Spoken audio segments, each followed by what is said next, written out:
90 రోజుల కోర్సు పూర్తి చేస్తే చాలు 100% ప్లేస్మెంట్ సపోర్ట్ తో సాఫ్ట్వేర్ జాబ్ మీ సొంతం. వెంటనే కోడ్ జ్ఞాన్ డెస్టినేషన్ ని సంప్రదించండి. వెల్కమ్ టు సుమంటి నేను మీ సుమంటి వినాయక్. పాస్టర్ ప్రవీణ్ గారు, అసలు ఆయన విషయంలో జరిగింది ఏంటి? కొంతమంది భిన్న అభిప్రాయాలు వ్యక్తపరుస్తూ ఉన్నారు, కొంతమంది జరిగింది ఇది ఇలా జరగకుండా ఉండాల్సిందని చెప్పేసి అంటూ ఉన్నారు. దీనికి సంబంధించిన పూర్తి వివరాలు ఏంటి అనేది ఈరోజు మనతో పాటు హైకోర్టు అడ్వకేట్ అలగర్ రవీంద్రనాథ్ గారు ఉన్నారు. అది వారి మాటలో తెలుసుకుందాం.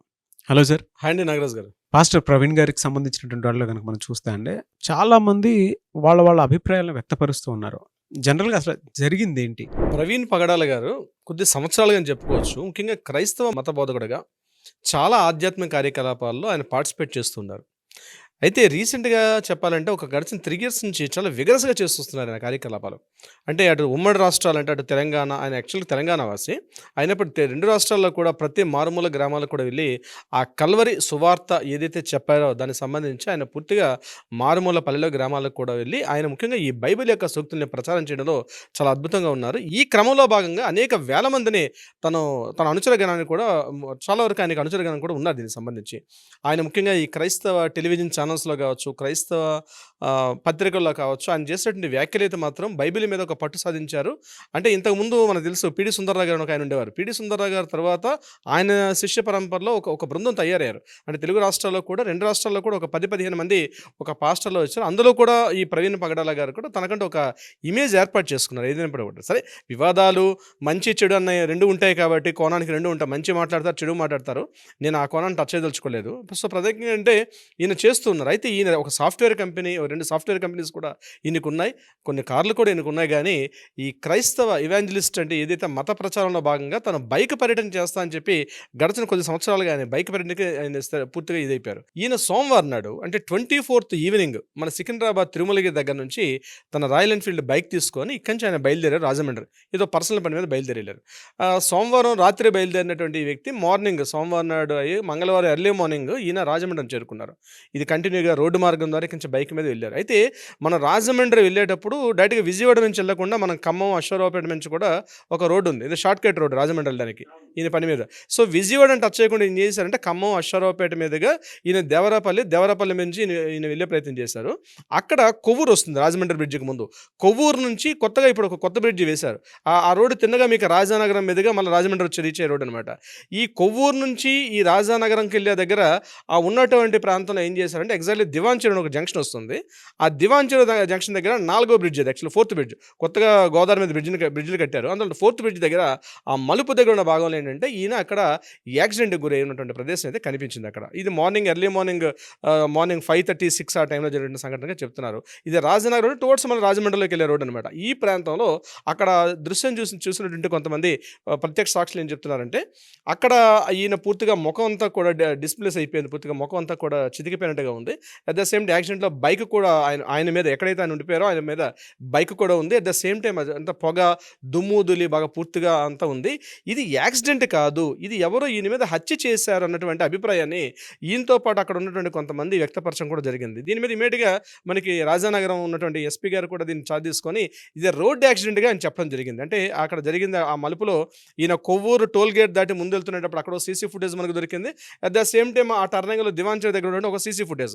ఈయన కొవ్వూరు టోల్ గేట్ దాటుతునేటప్పుడు హెల్మెట్ ఉంది ఫేస్ మీద, అది స్లోగా వెళ్తున్నారు. సో రోడ్ యాక్సిడెంట్ని కాదు అని చెప్పడానికి వీలైంటున్నారంటే ఆయన రోడ్ యాక్సిడెంట్ హిట్ చేయాలంటే కనీసం 100+ స్పీడ్లో ఉండాలి. బట్ కొవ్వూరు టోల్ గేట్ దాటుతున్నప్పుడు మాత్రం మన వీడియోలో కూడా చూసాం, చాలా స్లో మోషన్లో వెళ్తున్నారు. అక్కడ ఒక లారీని తప్పించే క్రమంలో కూడా రోడ్డు కంప్లీట్గా కిందకి దిగి పక్క నుంచి తప్పించుకు వెళ్తున్నట్టు ఒక వీడియో మనం చూసాం. తర్వాత దివాంచెరు దగ్గరికి వెళ్ళేసరికి 100 స్పీడ్లో ఉన్నట్టుగా కనిపిస్తుంది. అయితే ఇక్కడ పోలీసులు చెప్పిన విషయం ఏంటంటే ఇది రోడ్ యాక్సిడెంట్గా చెప్పడం జరిగింది. కానీ అక్కడ ఉన్న ప్రత్యక్ష సాక్షులు ఇది కాకుండా ఎప్పుడు ఇది సంఘటన జరిగిందో దగ్గర రాజమండ్రి, కాకినాడ, ఈ రావులపాలెం, ఇక్కడ ఉన్నటువంటి ఈ క్రైస్తవ మత ప్రచారాలు కావచ్చు, బోధకులు కావచ్చు, వీళ్ళందరూ ముఖ్యంగా విపి ప్రసాద్ గారు లాంటి వారు కూడా అక్కడికి వచ్చి జాయిన్ అయ్యి ఇది కేవలం పూర్తిగా హత్యగా వించబడ్డారు, ఇన్ని ప్రవీణ్ పగడాల మీద హత్యగా వించబడ్డారు అన్నటువంటి ఆ సిచ్యువేషన్ కూడా చెప్తున్నారు. అంటే మనిషి పడిపోవడం, ఆయన బాడీ మీద ఒక బైక్ ఉండడం, ముఖ్యంగా బైక్కి ఎటువంటి ఎక్కడ కూడా బ్యాక్ సైడ్ హిట్ అయితే ఎక్కడ కూడా బైక్ డ్యామేజ్ లేదు, బైక్ కంప్లీట్గా ఎలా ఉండాల్సిన స్థితిలో ఉంది. కానీ ట్యాంక్ పైన మడ్గర్ అంటే ఫ్రంట్ టైర్ మీద ఆ బోర్డు మీద మాత్రం కంప్లీట్గా బ్లడ్ అంత ఉంది, మనిషి యొక్క ముఖం అంతా చితికిపోయి ఉంది, శరీరం మీద ఎక్కడ కూడా గాయాలు లేవు, ఇది యాక్సిడెంట్ కాదు, ఈయన మీద ఎవరు హత్య చేశారన్నటువంటి అభిప్రాయాన్ని కొంతమంది వెలిబుచ్చారు. దీనికి నిదర్శనంగా ఏం చెప్పారంటే, ఒక 1 month బ్యాక్ సోషల్ మీడియా పోస్ట్లో కూడా ప్రవీణ్ పగడ గారు చెప్పినటువంటి విషయం ఏంటంటే, నా మీద కూడా థ్రెట్ ఉంది నా మీద, కాబట్టి నాకు ప్రాణహాని ఉందని. ఇదే విషయాన్ని 6 years బ్యాక్ కూడా ఇదే విషయం చెప్పడం కూడా జరిగింది. అంటే క్రైస్తవ మత ప్రచారణ భాగంగా కొంతమంది ఈయన సిద్ధాంతాలు ఏవైతే నచ్చడం కొంతమంది వ్యక్తులు ఈయన మీద దాడి చేసే ప్రయత్నం చేస్తారని చెప్పి 2-3 సందర్భాల్లో కూడా ప్రవీణ్ పగడ గారు కూడా చెప్పడం జరిగింది.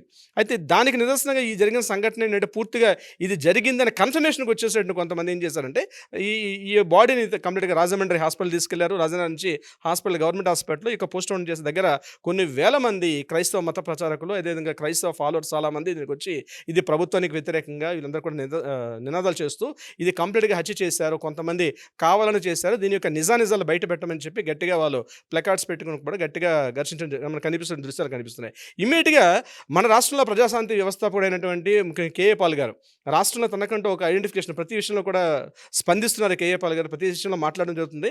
ఆయన కూడా విశాఖ వాస్తవ్యులు, ఆయన కూడా చిలుకలపాలెం అనుకుంటా, ఆయన ఒక ఏర్పాటు చేసి ముఖ్యంగా ఈ క్రైస్తవ ఎవాంజలిస్ట్గా ఏ స్థాయికి వెళ్ళో తెలుసు.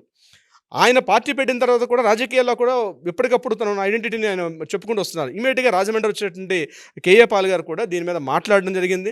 ఇది ఖచ్చితంగా ఆయన కూడా కన్ఫర్మేషన్ చేశారు, ఇది హత్య చేశారు, ఇది ఎట్టి పరిస్థితుల్లో మర్డర్ తప్పించి ఇది యాక్సిడెంట్ కాదు, యాక్సిడెంట్గా చిత్రీకరిస్తుందని చెప్పి ముఖ్యంగా ఎస్పీ గారికి, అదేవిధంగా లోకల్గా ఉన్నటువంటి ఎమ్మెల్యే గారికి, ఎంపీ గారికి డిపార్ట్మెంట్ వైజ్ కూడా మాట్లాడుతూ, at the same time DIG గారికి, ఐజీ గారి లెవెల్లో కూడా మాట్లాడుతూ, హోమ్ మినిస్టర్ అనిత గారికి కూడా ఆవిడ ఒక సూటిగా ప్రశ్న వేస్తారు, దీన్ని మీరు ఇమీడియట్గా పోస్ట్ మార్టం రిపోర్ట్ను బయట పెట్టండి, కెమెరా అంటే ఫొటోస్ వీడియో షూట్లు చేస్తూ అక్కడ మీరు పెట్టమని చెప్తే, యాక్చువల్గా మనకి లీగల్ పరంగా ఏంటంటే పబ్లిక్లో ఎక్కడ కూడా పోస్ట్ మార్టం చూపించరు. ఆయన డిమాండ్ చేసింది అంటే పోస్ట్ మార్టం రిపోర్ట్ అంతా కూడా కెమెరాస్ అసలు పబ్లిక్లో పెట్టి చూపించమని చెప్పి. బట్ యాజ్ పర్ లీగల్గా దాని పోస్ట్ మార్టం అనేది మనం కంప్లీట్గా వీడియో షూట్ చేస్తూ చేయకూడదు.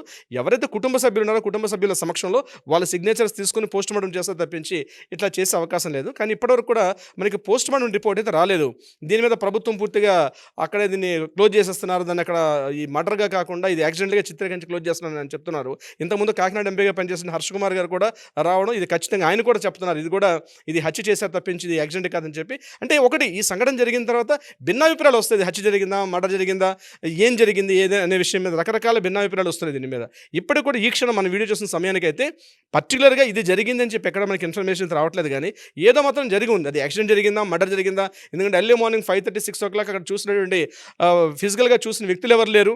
అదేవిధంగా దాడి చేసినటువంటి ఆనవాళ్ళంటే అక్కడ చెప్తున్నటువంటి కామన్ మ్యాన్ పబ్లిక్గా మాట్లాడుకోవడం వేరు. యాక్చువల్గా పోస్ట్ మార్టం రిపోర్ట్లో కోర్టులో ఇచ్చినటువంటి నివేదికల ప్రకారం ఫోరెన్సిక్ రిపోర్ట్ వాళ్ళు కావచ్చు, FSNలో వాళ్ళు ఇచ్చిన రిపోర్ట్స్ ఇవన్నీ కూడా అక్కడ అంటే అనుమానాస్పదంగా ఏమైనా ఉన్నాయని అన్న విషయం మీద కూడా పూర్తిగా అక్కడ దాన్ని ఎక్కడ కూడా వీళ్ళు కంట్రోల్ చేయలే. మనం చూస్తున్న విజువల్స్ అని చూస్తుంటే ఇమీడియట్గా పోలీస్ డిపార్ట్మెంట్ వాళ్ళు ఎక్కడ కూడా దాన్ని వెళ్ళి అక్కడ ఆ యొక్క సిచ్యువేషన్ సీన్ని ఎక్కడ క్లోజ్ చేసిన ఆనవాళ్ళు కూడా కనిపించట్లేదు. అంటే వీళ్ళు పోలీస్ డిపార్ట్మెంట్ వెళ్ళి సీన్లోకి వెళ్ళి దాన్ని క్యాప్చర్ చేసే సిచ్యువేషన్ బిఫోరే చాలా మంది వెళ్ళి ఆ సిచ్యువేషన్ కూడా మార్చినట్టుగా కనిపిస్తున్నారు. సో ఏం జరిగింది, నిజం జరిగిందా, అది ఏం జరిగిందనే విషయం తొందరగానే బహుశా వెలుగులోకి వచ్చే అవకాశం కూడా ఉంటుంది. ఏదేమైనా ఇటువంటి జరిగే సంఘటన జరగకూడదని కోరుకుందాం. అది ఏ మత ప్రచారమైనా సరే, హిందువులా లేకపోతే క్రిస్టియన్సా లేదా ముస్లిమ్స్ అని, ఎందుకంటే ఒక భిన్నత్వం లేకత్వంగా అందరం కలిసి వెళ్తున్నాం కాబట్టి ఎవరి అభిప్రాయాలు వాళ్ళకు ఉంటాయి. ఇట్లాంటి సంఘటన జరగకూడదని అయితే అనుకుంటున్నాం, మనం జరగకూడదని అనుకుంటాం, మర్డర్ జరగకూడదు అనుకుంటాం. బట్ ఏం జరిగినా నిజాలు ప్రభుత్వ నివేదికలు, అక్కడ పోలీసులు యంత్రాంగం పూర్తిగా బట్టబయలు పెడితే తప్ప ఈ విషయం వెలుగులోకి రాదు. నాగరాజ్ గారు, ట్రూ సార్, ఏదేమైనా ఇలాంటివి మాత్రం జరగకుండా ఉండాల్సిందే. ఒకవేళ హత్య అని అంటే మేబీ పోలీసులు తేల్చాల్సినటువంటి విషయం అది, ఏం జరిగింది ఏంటి అనేది. అండ్ మీరు ఇందాక చెప్పినట్లు పోస్ట్ మార్టం కూడా రిపోర్ట్ రావాల్సినటువంటి అవసరం కూడా ఉంది. ప్రతి ఒక్కరూ కూడా ఇది హత్య లేదంటే ఇంకేమైనా జరిగిందా అనుకునేటువంటి కోణాల్లో చాలామంది ఎదురు చూస్తూ ఉన్నారు. బాధాకరం ఏదేమైనా సరే ఇటువంటి సంఘటనలు అయితే. Anyways thank you so much Rabindranath garu. Thank you so much Nagaraj garu. Suman టీవీలో మీ పర్సనల్ అండ్ బిజినెస్ ప్రమోషన్స్ కోసం కింది నెంబర్కి కాంటాక్ట్ చేయండి.